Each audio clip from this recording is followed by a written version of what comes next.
Olá pessoal, bem-vindos a mais uma videoaula da disciplina de QM 8730, Instrumentação.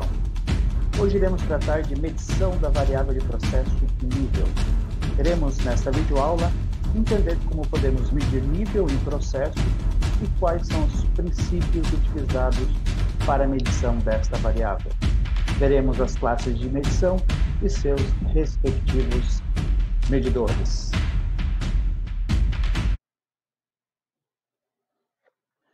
A medida do nível de um reservatório contendo líquido ou sólido dentro de um processo, ela é efetuada a fim de manter esta variável em um valor fixo ou entre dois valores determinados, quando eu quero fazer um controle on-off, por exemplo. Tá? Ou ainda, ela é efetuada para determinar a quantidade, volume ou massa do fluido em questão. Então, a importância que nós temos na medição do nível vai desde a operação do processo até cálculo de custos e inventário. A classificação dos medidores de nível, eles estão separados de acordo com o tipo de medição que eu faço. Então, nós temos os medidores que realizam a medição direta, para o qual toma-se como referência a posição do plano superior da substância medida. Então, o que é isso? Você olha o nível mesmo, né, o plano superior, que é a lâmina, né, formada de líquido, daquilo que eu estou medindo, como referência para a medida. Tá? Temos também os medidores que realizam a medição indireta, onde o nível é medido indiretamente em função de grandezas físicas. Então, nós temos medição direta, uso do plano superior, medição indireta, utilizando uma segunda variável para a medição do nível. A medição direta, né, quando estou fazendo medição direta, eu posso realizá-la utilizando os seguintes sensores: régua gabarito, visores de vidro tubular, visores de vidro plano, flutuador interno e flutuador externo. Só esses tipos de medidores dentro da medição direta são apenas indicadores de nível ou até mesmo visores de nível. Tá? O que é um indicador de nível? Um indicador, como nós já vimos nas classes de instrumento, tem que ter uma escala, um valor, né, da variável que eu estou medindo.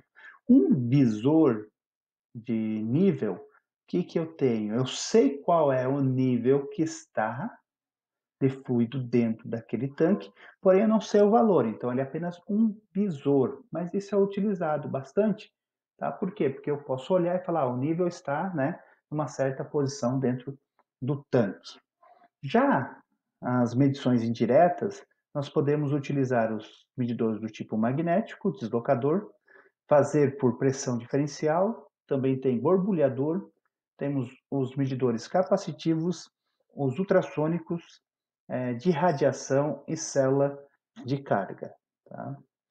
Iremos agora discutir cada um desses tipos de medidores. Então, começando pelos medidores diretos, régua ou gabarito. Então, consiste em uma régua graduada, como nós podemos ver aqui ao lado, que tem um comprimento adequado para ser introduzido no reservatório e ser medido. Tá? A medição do nível se dá por meio da leitura direta do comprimento apresentado na régua do líquido. Então, eu tenho a determinação do nível através, né, do comprimento marcado aqui na régua pelo líquido. Então, neste caso aqui, ó, é uma régua gabarito que possui um flutuador. Já para a parte de visores de nível, né, então o que nós precisamos entender aqui? Primeiro, o que são esses visores de nível? Né? São sistemas por onde podemos visualizar o nível presente em um determinado processo de armazenamento. Tá? Eles podem ser visores de vidro tubular ou visores de vidro plano. Os visores de nível, eles se destinam exclusivamente à monitoração do nível de líquido ou de interface entre líquidos immiscíveis. Né? Devido ao baixo custo, quando estou falando de baixo custo, né, estou levando em consideração tá? Que estou fazendo a medida dentro de pressões e temperaturas que estão de acordo.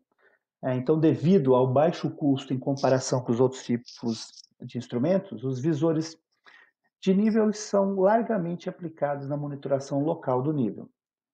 Então, os medidores, tipo visor de vidro tubular, devido às limitações quanto à sua resistência, esses visores são recomendados para uso em processos que não apresentam pressões superiores a 2 bar e em temperaturas que não excedam 100 graus Celsius.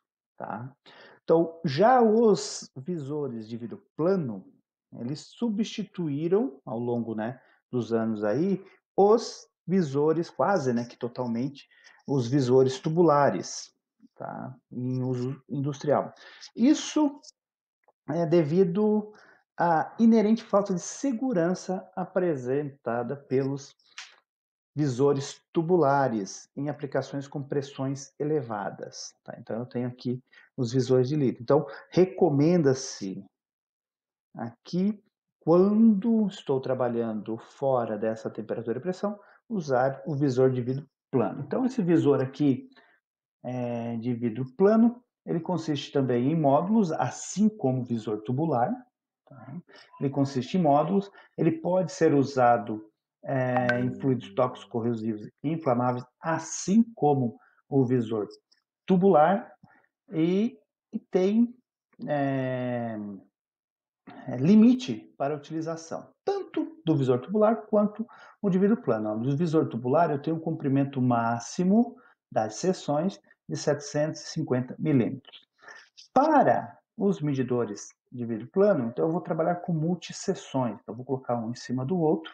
Este aqui eu não conecto um no outro, eu conecto direto no tanque, e se eu precisar, eu conecto em outro ponto, e assim eu vou formando um sistema no qual eu vou pegando todas as faixas de medição. Este de vidro plano eu já vou conectando um em cima do outro. E recomenda-se, então, um máximo de 4 módulos. Então, ou 4 seções, porque acima disso, o peso da unidade toda torna-se excessivo, né? E o visor pode deixar de ser autossustentável, necessitando de suportes adicionais, e aí vai ficar muito caro realizar as medições para esse tipo de sensor, e também vai ter problemas, né? Se ele ficar autossustentável, eu posso quebrar, eu posso ter mais pontos de ruptura. E se eu estiver, por exemplo, com um fluido tóxico, corrosivo e ter uma ruptura, isso será um grande problema dentro do processo. Já os por flutuador, eu posso ter os de flutuador interno e de flutuador externo. Né? Os medidores com flutuadores consistem em um flutuador ou boia, né, que é esse carinha aqui, preso a uma haste com uma graduação. Então, o que vai acontecer aqui? O medidor,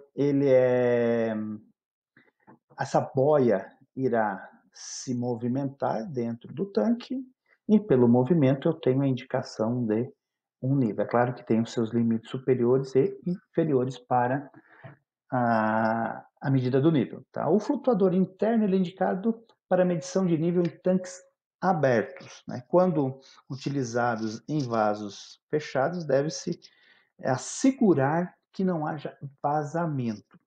Ok? Então, ele pode ser usado tanto em vaso aberto como fechado, mas o mais indicado é para vaso aberto, e eu tenho que ter esse cuidado aí quando estou trabalhando com vasos fechados, né? Ou seja, ter pressão ou tanque de vácuo. Os flutuadores externos, né? Eles possuem as boias, as quais estão, né, conectadas pela haste, e a haste e o indicador, né, a escala que indica o nível, eles estão em um compartimento que fica fora do tanque, né, está adjacente ao tanque, e são menos afetados por oscilações na superfície dos líquidos. Tá? Então, ele afeta menos. Já no interno, né, se eu tiver muito oscilação na superfície do líquido, então vai ter muita oscilação da boia e vai ter oscilação assim na medida do nível. Esse tipo de medidor é recomendado então para a medição de tanques fechados. Os medidores magnéticos, tá? Então agora nós entramos nos medidores indiretos, né, e começamos aí pelos medidores magnéticos, né. Desse tipo de medidor existe uma boia, né, tá, essa boia aqui, ela é um formato de uma rosquinha, vou chamar aqui de um donut, né, formato de uma rosquinha, ou aquelas boias que a gente coloca na cintura, né, de criança. Então é esse formato, essa boia, contendo um ímã. Ela está então concêntrica a uma haste, que é o guia. Dentro desta haste, então, nós temos um outro ímã acoplado a um cabo, tá, que se movimenta em função da movimentação da boia. Então, essa boia aqui, o que, que vai acontecer? Se eu tenho o nível aumenta ou diminui, essa boia sobe ou desce. Com isso, ela movimenta então este cabo e essa cabeça calibradora determina o nível do tanque em função do comprimento deste cabo. Problemas com esse tipo de medidores estão quando eu quero fazer medidas com fluidos que contenham sólidos, porque os sólidos podem entrar, isso aqui é bem justo, né? O sólido pode entrar aqui entre a boia e a haste, e fluidos com alta viscosidade, né? Então essa boia pode se prender aí na haste. Nós temos também os medidores tipo deslocador ou displacer. Tá? Os deslocadores são medidores indiretos que utilizam o impulso como princípio de medição. Então, nós temos aí o Teorema de Arquimedes. Né? E o Teorema de Arquimedes diz o seguinte: um corpo imerso em um líquido sofre a ação de uma força vertical dirigida de baixo para cima, igual ao peso do volume do líquido deslocado. Olha que legal. Então, nós temos aqui que a força de impulso é igual ao γv, né? Que é igual ao que é o γ? Peso específico, que é densidade vezes a aceleração da gravidade vezes um volume. Então, o que nós estamos fazendo aqui? Nós estamos medindo esta força, tá? Então, eu tenho aqui a indicação da força, este deslocador aqui, ele sobe ou desce, tá? Fazendo com que eu tenha uma força aplicada. Esta força movimenta esta haste por um torque, e eu tenho assim, então, o volume deslocado. Tá? Se eu sei o volume, olha, ficou fácil, né? G e H já são constantes. O que é o volume? Área vezes o nível. Tá? Então, esse nível aqui, eu sei a área que eu tenho aqui do deslocamento e eu calculo, então, o nível. É muito utilizado esse tipo de sensor quando eu tenho sólidos em suspensão ou interface entre dois ou mais fluidos. Tá? Por exemplo, sistema de distribuição de vapor também é bem utilizado.